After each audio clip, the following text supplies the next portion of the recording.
To Excel PSC education. ഇന്നിവിടെ നമ്മൾ നോക്കുന്നത് കറണ്ട് അഫയേഴ്സുമായി ബന്ധപ്പെട്ട ഏറ്റവും പുതിയ 12 ചോദ്യോത്തരങ്ങളാണ്. ആദ്യത്തേത്, India's rank in Henley passport index 2023. അതിലെ ഉത്തരം 81. 2023 ഹെൻലി പാസ്പോർട്ട് ഇൻഡെക്സിൽ ഇന്ത്യയുടെ സ്ഥാനം 81. അടുത്തത്, the Guinness world record for highest paid athlete was won by. ഉത്തരം ക്രിസ്ത്യാനോ റൊണാൾഡോ.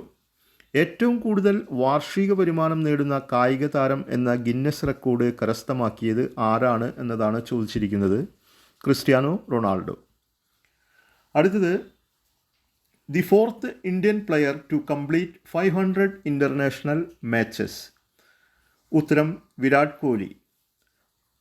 മലയാളത്തിൽ ഒന്നുകൂടി വായിക്കാം. 500 രാജ്യാന്തര ക്രിക്കറ്റ് മത്സരങ്ങൾ തികയ്ക്കുന്ന 4ാമത്തെ ഇന്ത്യൻ താരം വിരാട് കോഹ്ലി.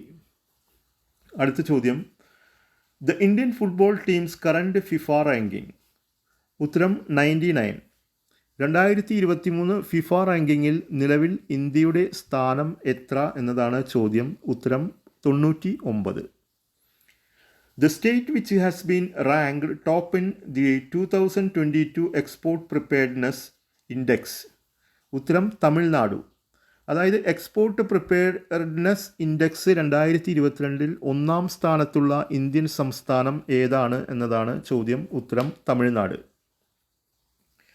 അടുത്തത്, the person who has recently resigned from the post of chairman of national commission for scheduled caste.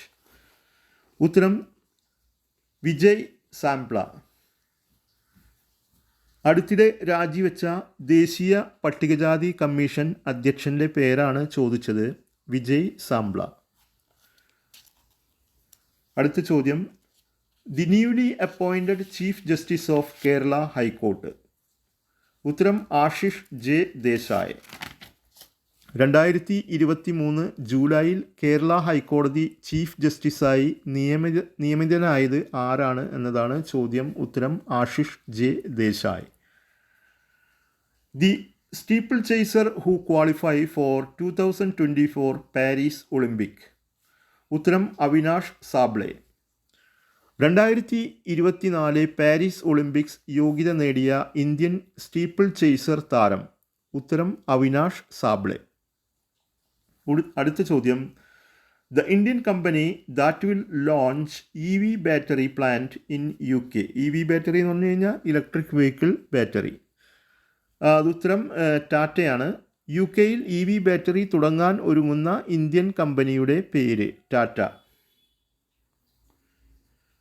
The program launched to provide training on artificial intelligence for youth by the Ministry of Skill Development and Entrepreneurship. ഉത്തരം AI four India 2.0. ഒന്നുകൂടി വായിക്കാം. യുവജനങ്ങളെ സാങ്കേതിക വിദ്യ പരിശീലിപ്പിക്കുന്നതിനായി നൈപുണ്യ വികസന സംരംഭകത്വ മന്ത്രാലയം ആരംഭിച്ച പ്രോഗ്രാമിൻ്റെ പേര് എന്താണ് എന്നതാണ് ചോദ്യം. ഉത്തരം AI artificial intelligence for India 2.0. Venue of global maritime India summit. ഉത്തരം ന്യൂഡൽഹി. 3ാമത് ഇന്ത്യ മാരിടൈം ഗ്ലോബൽ ഉച്ചകോടി വേദി എവിടെയാണ് എന്നതാണ് ചോദ്യം. ഉത്തരം ന്യൂഡൽഹി. അവസാനത്തെ ചോദ്യം, the Indian state which launch minimum guarantee income bill. ഉത്തരം Rajasthan. Minimum guarantee income bill 2023 ആരംഭിച്ച ഇന്ത്യൻ സ്റ്റേറ്റിൻ്റെ പേരാണ് രാജസ്ഥാൻ. 12 ചോദ്യോത്തരങ്ങൾ അവസാനിച്ചിരിക്കുന്നു. വീഡിയോ ഇഷ്ടപ്പെടുകയാണെങ്കിൽ തീർച്ചയായും ലൈക്ക് ചെയ്യുക, അതുപോലെ തന്നെ ഷെയർ ചെയ്യുക, സബ്സ്ക്രൈബ് ചെയ്യുക. Thank you for watching.